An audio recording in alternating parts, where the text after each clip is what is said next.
नौकरशाही छोड़ अब राजनीति के मैदान में उतरे पूर्व सिटी मजिस्ट्रेट अलंकार अग्निहोत्री। वृंदावन से किया राष्ट्रीय अधिकार मोर्चा राम का शंखनाद। यूपी के चर्चित पूर्व अधिकारी अलंकार अग्निहोत्री ने राजनीति के मैदान में अपनी नई पारी का आगाज कर दिया है। सोमवार को कान्हा की नगरी वृंदावन से उन्होंने अपनी नई राजनीतिक पार्टी राष्ट्रीय अधिकार मोर्चा राम के गठन की औपचारिक घोषणा की। बता दें कि अलंकार अग्निहोत्री उस समय सुर्खियों में आए थे जब उन्होंने स्वामी अविमुक्तेश्वर आनंद और यूजीसी के नए नियमों से जुड़े विवाद के चलते सिटी मजिस्ट्रेट के पद से त्यागपत्र दे दिया था। सरकारी सेवा छोड़ने के बाद से ही उनकी राजनीति में आने की अटकलें लगाई जा रही थी। वृंदावन के श्री हरिदास धाम आश्रम में मीडिया से बात करते हुए अग्निहोत्री ने बताया कि उनकी पार्टी का नाम राष्ट्रीय अधिकार मोर्चा राम है।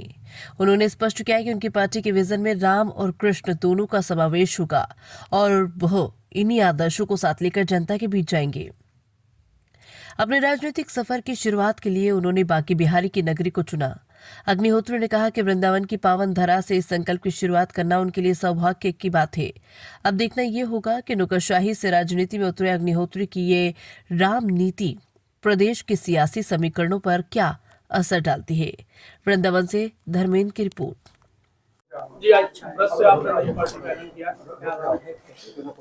देखिए, देश में जनतंत्र जो है खत्म हो चुका है। जनता की आवाज को आपके लिए रखने वाला न तो संसद में कोई है न विधानसभा में है। जिस तरीके से देश में यूजीसी रेगुलेशन 2026 एक बहुत सोची समझी सुनियोजित साजिश के तहत इसको लाया गया देश में SC/ST एक्ट को जिस तरीके से धोखे से पूरे देश की जनता में सनातनी जो जनता है, सामान्य वर्ग, ओबीसी वर्ग, उसके साथ अत्याचार किया गया। SC/ST एक्ट की एक धारा 18A लाकर पूरे देश के सनातनी समाज को परेशान करने का केंद्र सरकार द्वारा काम किया गया। जब जनतंत्र खत्म हो चुका है तो हमें जनता को स्वयं आगे आकर हम लोगों को राजनीतिक विकल्प के रूप में अपने आप को स्थापित करना होगा। पूरा देश अब जो हमारा जो कोर वोटर था, जो केंद्र सरकार जो कभी भारतीय जनता पार्टी कहलाती थी, जो बीजेपी विदेशी जनता पार्टी में परिवर्तित हो गई है।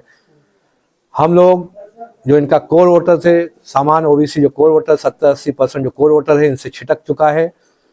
ये छिटका हुआ कोर वोटर कहाँ जाएगा?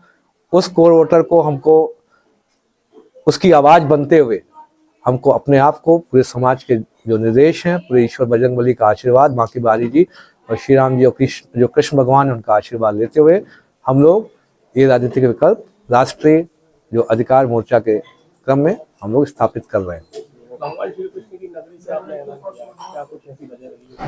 देखिए, हमारे जो संविधान के जो मूल अधिकार, जो भारत का जो संविधान है, उस मूल अधिकारों की परिकल्पना में श्री राम भगवान है और जो भारत के जो संविधान के नीति निर्देशक तत्व हैं कि राज्य को किस तरीके से कार्य करना चाहिए, जनता की किस तरीके से सेवा करनी चाहिए, वो कुछ नीति निर्देशक तत्व दिए गए हैं। उसमें कृष्ण भगवान है। 2027 हम लोग अब जब राजनीतिक रूप में विकल्प में स्थापित हुए हैं, हम लोग जो भी चुनाव होंगे, आगामी जो भी चुनाव होगा, अपनी मान्यता जो ECI election commission of India, माननीय भारत निर्वाचन आयोग के समक्ष हम लोग आवेदन करेंगे और मान्यता आशा है कि बिना किसी रुकावट के, बिना लोकतंत्र की हत्या किए हुए जल्दी से जल्दी वो हमारे जो राष्ट्रीय अधिकार मोर्चा है उसको मान्यता देंगे।